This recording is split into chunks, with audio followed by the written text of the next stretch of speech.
একবার দুই বোন লীনা আর সীমা কলেজ থেকে পাওয়া ছুটিতে নিজের ছুটি মানাতে নিজের ফার্ম হাউসে গেছিল। ওইখানে একটা বুড়ো চাকর থাকে যে ওই ফার্ম হাউসের দেখাশোনা করে। একদিন লীনা কলেজের অ্যাসাইনমেন্টস বানাচ্ছিল, তখনই ওর অনুভব হলো কেউ ওর পেছন থেকে হেঁটে গেল। লেনা পেছনে ঘুরে দেখলো, কিন্তু ও কাউকে দেখতে পারলো না। এটা কেমন অনুভব ছিল, কেউ গেল আমার পেছন থেকে।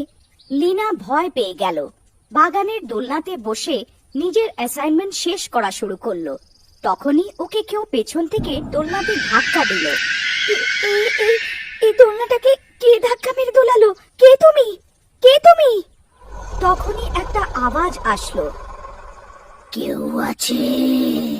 ও দৌড়াতে লাগলো আর দৌড়াতে দৌড়াতে ফার্ম হাউসের পেছনে একটা স্টোর রুমে ঢুকে পড়লো। ঠাকুর রক্ষা করো আমার!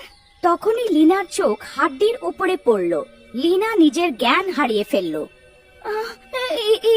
এটা কার হাড্ডি? তখনই ওই হাড্ডির থেকে অদ্ভুত অদ্ভুত আওয়াজ আসতে শুরু করলো। শেষমেশ এসেই গেলি তুই আমার কাছে। আমি কবে থেকে তোর অপেক্ষা করছিলাম। কে তুমি? কেন তুমি আমাকে জ্বালাচ্ছ? আমি তোর কাল। আমি কবে থেকে ভাবছিলাম কেউ এই ঘরে আসুক আর আমার অভিশাপ শেষ হোক। কিরকম সাপ? আমাকে মেরো না, হে ভগবান, কোথায় ফেসে গেলাম?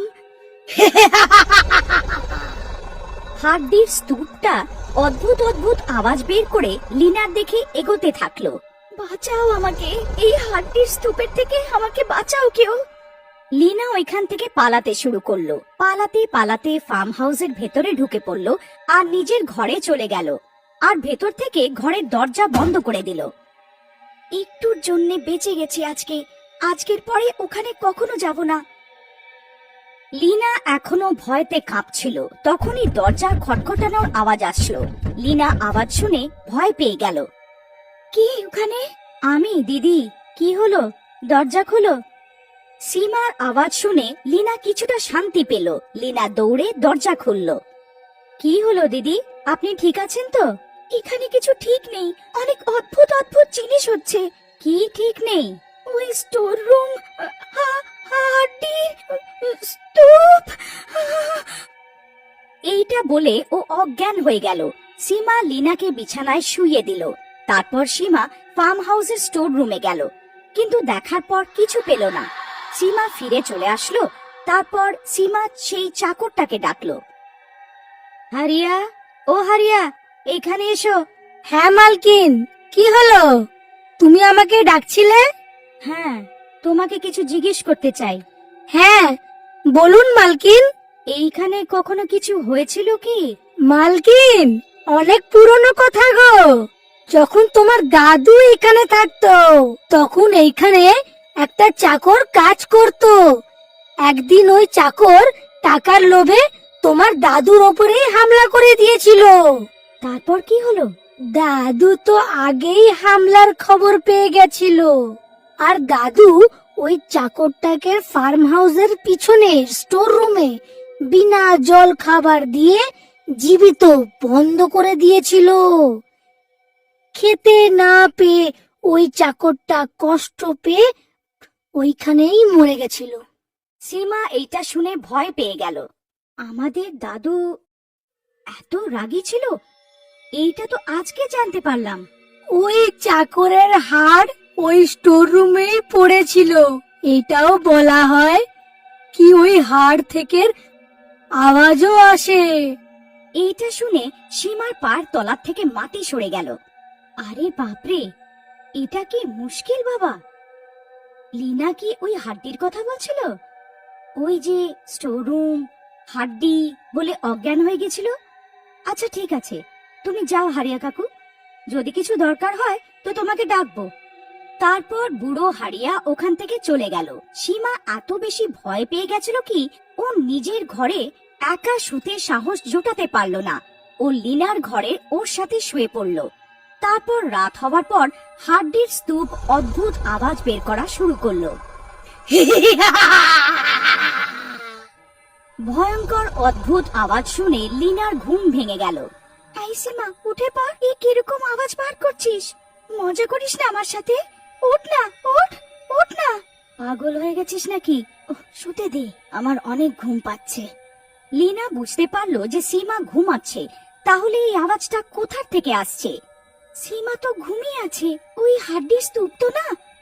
তারপর আবার ভয়ঙ্কর ডাক শোনা যায়। চলে আয়, কখন থেকে বিচলিত হয়েছিলাম আমি। আয়। সীমা, উঠে পড়, ও আবার ডাকছে। ও আমাকে জীবিত ছাড়বে না। কি হলো? কেন হাঙ্গামা করছিস এত রাতে? আজকে তো মজা আসবে, আমার প্রতিশোধ পুরো হবে। আমার পাশে এসো। আরে, এটা কিরকম আওয়াজ? এটা ওই ক্ষুধার্ত চাকরের হাড্ডির আওয়াজ না তো? ক্ষুধার্ত চাকর? এটা কি বলছো তুমি? তারপর সীমা লিনাকে সব কথা বলে, যেটা হারিয়া ওকে বলেছিল।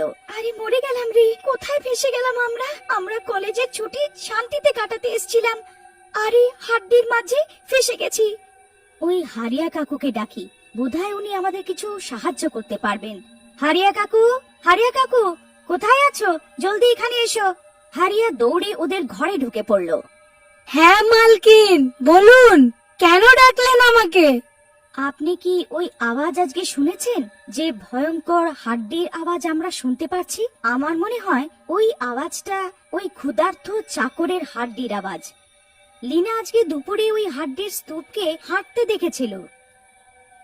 সীমা হারিয়ার সঙ্গে কথা বলছিল, তখন লিনার চোখ পেছনে রাখা আয়নাটাতে পড়ল, যেখানে লিনা আর সীমার প্রতিবিম্ব তো ছিল, কিন্তু হারিয়া কাকুর ছিল না।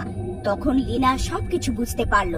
তখন হারিয়ার চাকর রেগে গেল এইটা শুনে যে লিনা দুপুরবেলা ওই ঘরে গেছিল। ওর চোখ লাল হয়ে গেল। এ কি বললে মালকিন? এই দুপুরবেলা স্টোর রুমে গেছিলে? হারিয়ার রাগ দেখে লিনা হারিয়াকে রান্নাঘর থেকে জল আনতে বলল। এই মেয়ে, আমি তোর বাপের চাকর না। গর্জন করা আওয়াজে হারিয়া কাকুকে দেখে সীমা আর লিনা ভয় পেয়ে গেল।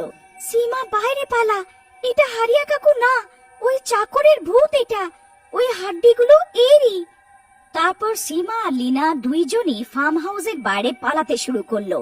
আর সীমা পালানোর সময় রান্নাঘর থেকে মাচিস আর কেরোসিনের তেলের ডিব্বিটা নিয়ে নিয়েছিল। পালাতে পালাতে ওরা বাগানের বড় একটা গাছের পেছনে লুকিয়ে বসে পড়ল। এই মেয়েরা, কোথায় গেলে? আজকে আমি তোদের জ্যান্ত ছাড়বো না। এখন তোমরা দুজন আমার বিষয়ে জেনে গেছো, এখন তোমাদের মরতেই হবে। এখন আমরা এই চাকরের ভূত থেকে একটাই উপায় বাঁচতে পারবো। কিরম করে বাঁচবো? আজকেই এই ভূতটা আমাদের মেরে ফেলবে। সবাই বলে বড়দের ভুলের ফলটা বাচ্চাদের ভুগতে হয়। আমাদের সব সময় ভালো কর্ম করা উচিত। সাহস রাখ, ভগবান আমাদের সাথে আছে। আমাদের যেরম করেই হোক ওই স্টোর রুমে গিয়ে ওই ভূতটাকে উস্কাতে হবে, যে ও যেন হাড্ডিতে প্রবেশ করে।